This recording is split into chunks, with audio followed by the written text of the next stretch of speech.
Chapter 4. My mouth opened automatically. The spoon descended, and a hot, but not burning, swallow poured in. Mandy had gotten the carrots at their sweetest, carrotiest best. Weaving in and out of the carrots were other flavors, lemon, turtle broth, and a spice I couldn't name. The best carrot soup in the world. Magical soup that nobody but Mandy could make.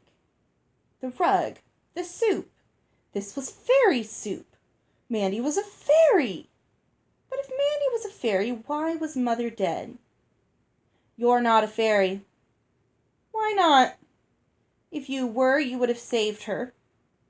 Oh, sweetie, I would have if I could. If she'd left the hair in my curing soup, she'd be well today. You knew? Why did you let her? I didn't know till she was too sick. We can't stop dying. I collapsed on the stool next to the stove, sobbing so hard I couldn't catch my breath.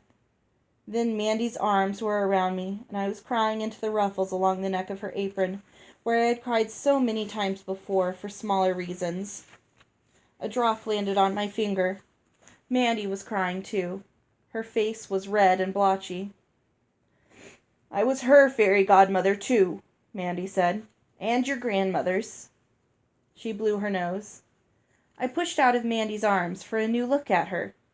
She couldn't be a fairy.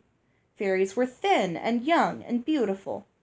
Mandy was as tall as a fairy was supposed to be, but who ever heard of a fairy with frizzy gray hair and 2 chins? Show me, I demanded. Show you what? That you're a fairy. Disappear or something. I don't have to show you anything.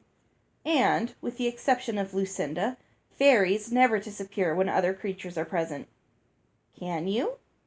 We can, but we don't. Lucinda is the only one who's rude enough and stupid enough. Why is it stupid? Because it lets people know you're a fairy. She started to wash the dishes. Help me. Do Nathan and Bertha know? I carried plates to the sink. Know what? You're a fairy. Oh, that again. No one knows but you, and you'd better keep it a secret. Mandy looked her fiercest. Why? She just scowled. I will, I promise, but why? I'll tell you. People only like the idea of fairies. When they bump up against a particular, real-as-corn fairy, there's always trouble. She rinsed a platter. You dry. Why? Because the dishes are wet, that's why. She saw my surprised face. Oh, why is there trouble? 2 reasons mostly. People know we can do magic, so they want us to solve their problems for them. When we don't, they get mad. The other reason is we're immortal. That gets them mad too. Lady wouldn't speak to me for a week when her father died. Why doesn't Lucinda care if people know she's a fairy? She likes them to know, the fool. She wants them to thank her when she gives them one of her awful gifts. Are they always awful? Always. They are always awful. But some people are delighted to have a present from a fairy, even if it makes them miserable. Why did Mother know you're a fairy? Why do I know? All the Eleanor line are friends of the fairies. You have fairy blood in you. Fairy blood. Can I do magic? Shall I live forever? Would Mother have if she hadn't gotten sick? Are there many friends of the fairies? Very few. You're the only one left in Curia. And no, love, you can't do magic or live forever. It's just a drop of fairy blood. But there's one way it has already started to show. Your feet haven't grown for a few years, I'll warrant. None of me has grown for a few years. The rest of you will soon enough, but you'll have fairy feet like your mother did. Mandy lifted the hems of her skirt and 5 petticoats to reveal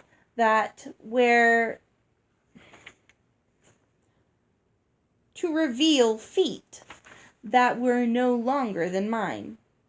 We're too tall for our feet. It's the only thing we can't change by magic. Our men stuff their shoes so no one can tell, and we ladies hide them under our skirts. I stuck a foot out of my gown. Tiny feet were fashionable, but would they make me even clumsier as I grew taller? Would I be able to keep my balance? Could you make my feet grow if you wanted to? Or... I searched for another miracle. Rain pelted the window. Or could you stop the rain? Mandy nodded. Do it, please do it. Why would I want to? For me, I want to see magic, big magic. We don't do big magic. Lucinda's the only one. It's too dangerous. What's dangerous about ending a storm? Maybe nothing. Maybe something. Use your imagination. Clear skies would be good. People could go outside. Use your imagination, Mandy repeated. I thought. The grass needs rain. The crops need rain. More, Mandy said. Maybe a bandit was going to rob someone and he isn't doing it because of the weather. That's right. Or maybe I'd start a drought and then I'd have to fix that because I started it. And then maybe the rain I sent would knock down a branch and smash in the roof of a house, and I'd have to fix that too. That wouldn't be your fault. The owners should have built a stronger roof. Maybe, maybe not. Or maybe I'd cause a flood and people would be killed. That's the problem with big magic. I only do little magic. Good cooking, my curing soup, my tonic. When Lucinda cast the spell on me, was that big magic? Of course it was, the numbskull. Mandy scoured a pot so hard that it clattered and banged against the copper sink. Tell me how to break the spell. Please, Mandy. I don't know how. I only know it can be done. If I told Lucinda how terrible it is, would she lift the spell, do you think? I doubt it, but maybe. Then again, she might take away one spell and give you another even worse. The trouble with Lucinda is, ideas pop into her head and come out as spells. What does she look like? Not like the rest of us, but you'd better hope you never lay eyes on her. Where does she live? I asked. If I could find her, maybe I could persuade her to lift my curse. After all, Mandy could be wrong. We're not on speaking terms. I don't keep track of the whereabouts of Lucinda the idiot. Watch that bowl! The order came too late. I got the broom. Are all friends clumsy? No, sweet. Fairy blood does not make you clumsy. That's human. You don't see me dropping plates, do you? I started to sweep, but it wasn't necessary. The pieces of pottery gathered themselves together and flew into the trash bin. I couldn't believe it. That's about all I do, honey. Small magic that can't hurt anybody. Handy sometimes, though. No sharp bits left on the floor. I stared into the bin. The shards lay there. Why didn't you turn it back into a bowl? The magic's too big. Doesn't seem like it, but it is. Could hurt someone. You never know. You mean fairies can't see the future? If you could, you'd know, wouldn't you? We can't see the future any more than you can. Only gnomes can. A few of them, anyway. A bell tinkled somewhere in the house. Father calling one of the servants. Mother never used the bell. Were you my great-grandmother's fairy godmother, too? 1,000 questions flooded in. How long have you been our fairy godmother?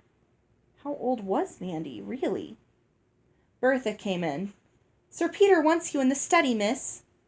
What does he want? I asked. He didn't say. She twisted one of her braids anxiously.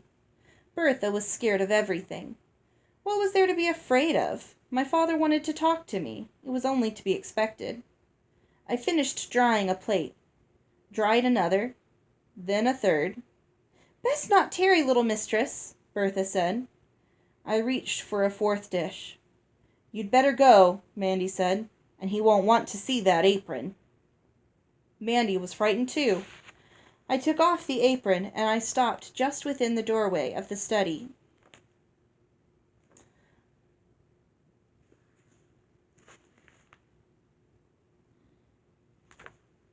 Mandy was frightened too. I took off the apron and left.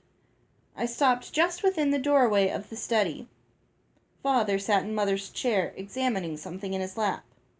Ah, there you are. He looked up. Come closer, Ella. I glared at him, resenting the order. Then I took one step forward.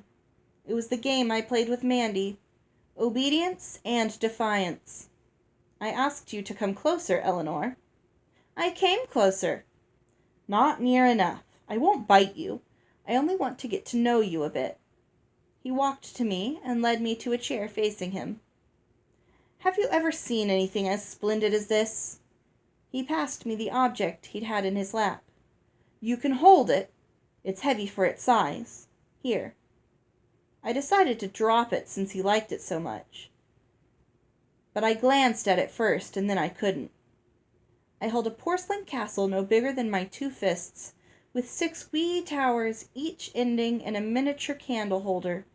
And oh, strung between a window in each of the two towers was a gossamer thread of china from which hung laundry, a man's hose, a robe, a baby's pinafore, all thin as a spider's web, and, painted in a window downstairs, a smiling maiden waved a silken scarf. It seemed to be silk anyway. Father took it from me. Close your eyes. I heard him pull the heavy drapes shut. I watched through slitted lids.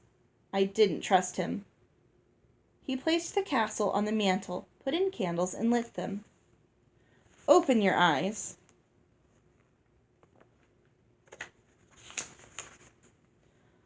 I ran to look closer. The castle was a sparkling wonderland. The flames drew pearly tints out of the white walls, and the windows glowed yellow gold, suggesting cheerful fires within. Oh, I said. Father opened the drapes and blew out the candles. Lovely, isn't it? I nodded. Where did you get it? From the elves. An elf made it. They're marvelous potters. One of Egwelin's students made this. I've always wanted an Egwelin, but I haven't got any yet. Where will you put it? Where do you want me to put it, Ella? In a window. Not in your room? In any room, but in a window, so it could wink out at everyone, inside and on the street. Father stared at me for a long moment. I shall tell its buyer to place it in a window. You're going to sell it? I'm a merchant, Ella. I sell things. For a minute he spoke to himself, and perhaps I can pass this one off as a genuine Egwelin. Who could tell?